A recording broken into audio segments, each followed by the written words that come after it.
Hey guys, how's it going? We're here in the Heights. Just wanted to kind of walk you guys through a project we just started. As you can see, we've demoed out this unit, and then the unit behind me is just through there as well. And I just wanted to show you some things. You know, originally we were just going to demo, and there was some mold up here. I don't know if you can see kind of we've got a little bit of blackening along some of the framing. We were originally just going to remediate some of the mold. It smells a lot better in here now that most of the demo's been done. But there's a few other issues that obviously you can't see until you open up the walls. The customer's going to need to fix these things. They want to fix those things. And I just kind of wanted to show you guys some issues that came up and that need to be repaired. So the first here is we have some pretty significant termite damage. So you can kind of see the channeling along here.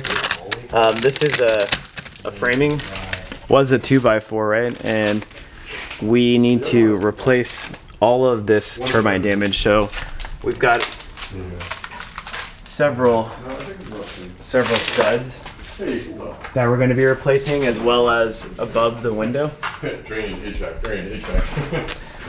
So that was the first thing that we noticed, and you can see here we have some other damage as well. On some of the insulation here, you can see some darkening as well. If you have water hitting that insulation, it sort of ruins it. You need that air pocket in order to have any sort of heat barrier, and the customer has a pretty significant amount of water damage there. It did have a bit of flooding in Harvey. They dried it out, but we're not able to fully fix it. Another thing that we can see here, so I'm going to zoom in. You should be able to see that drip coming out of these pipes. We've already demoed out some of the plumbing, but basically that's galvanized plumbing, and what happens is over time you're going to have corrosion that builds up in the piping. In some places, at the elbows, we saw that the plumbing was completely covered except for maybe 10% of the pipe, which means that any new tenants would have had water flow issues. And then just with the walls shaking as part of demo, those remaining pipes in a lot of places started leaking because that corrosion, again, it removes any flexibility from the pipe and also weakens the joints, and that's going to cause water leaking into the unit. Now that we've kind of had to take it down to the studs and start repairing some of the studs and replace some of the plumbing, we're looking at some additional value add options since we are already here. One of those is adding a washer and dryer to all of the units. The Heights does have a pretty high demand for washer and dryers. Typically we see anywhere from $50 to $100 a month in additional rent. And once you have the walls opened up, this is the easiest time to make any sort of layout changes, because we're not going to be disturbing existing tenants or have any additional drywall removal or damage any finishing materials, anything like that. And so you know, we always want to go over options with our clients, have them do an analysis on what makes sense for the unit, and then work there. I just realized here we have another issue that I wanted to show you.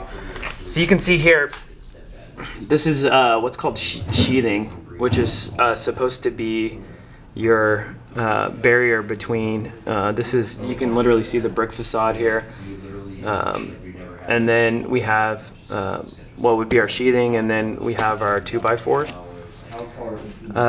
There should be this black layer just completely covering the studs and providing a little bit of that weather barrier. And this is an old sheathing, so I'm not exactly sure if this is water and thermal barrier, or if it's an older barrier that's only meant to just be water resistant. On this side, actually, too, we don't have any sheathing.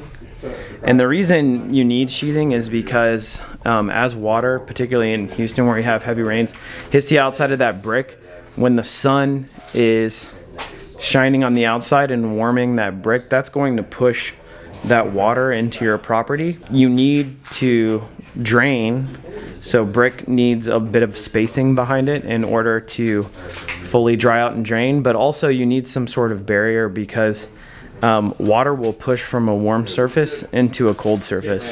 And so what we want to do is look at our sheathing options for this client, find out what's cost affordable. This is an apartment complex or rental property. Go in there and repair the sheathing where it's needed. Again, because the walls are open, doing something like that is going to be much more cost effective now than having an issue down the line where water is continuing to get inside the building and damage the property further and the new items that we've placed in the property as well.